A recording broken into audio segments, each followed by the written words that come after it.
महाप्रभुंकर एमती एक चमत्कार जहाँ आज आप प्रथम शुणवे। निकट गोटे छोट गाँ था गोटे ओडिया पिला रोला जार नाम है मधु। से बहुत गरीब थे महाप्रभु को जगन्नाथ को अधिक भल पाते। दिन सारा गाँव में लोकों पाखे काम कर जी पैसा इनकम करूला जी पैसा पाते से गोटे गोटे टंका संचय कर कहीं से महाप्रभु गोटे लड़ू किणा चाहते।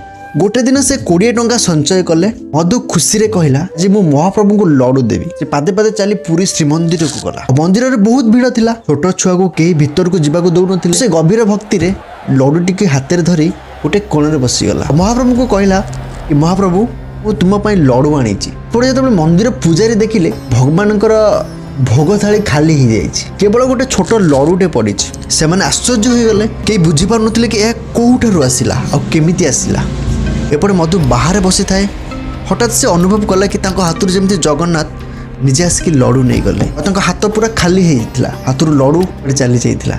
से हसिला और आखि भरी आसुला। महाप्रभु मो डाक शुणिले। से पिला राति श्रीमंदिर भीतर लुचिकी थी। से दिन राति महाप्रभु पूजारी मान स्वप्न आसिले और सब जिनस जनइले। परदिन सकाळु पुजारी माने से छुआटा को खोजिया लगिले। छुआ को पाइले मध्य। से माने मंदिर भितर को छुआटी की नहीं गले। से छुआ महाप्रभु को देखिकी धर धर लुह गली पड़ा। से टाइम रे श्री जगन्नाथ को मुंडरू टे फूल खसी पड़ा। फूल को पुजारी माने आनिकी से छुआटी की धरई देले। आ से पिला खुशी रे घर को फेरी आसिला। कथारे कुआ जाए जहाँ मन में भक्ति थी जे भगवान को हृदय भल पाउथबो से मनीष भगवान पाखक जीवा करू भगवान ता पाखक आसी।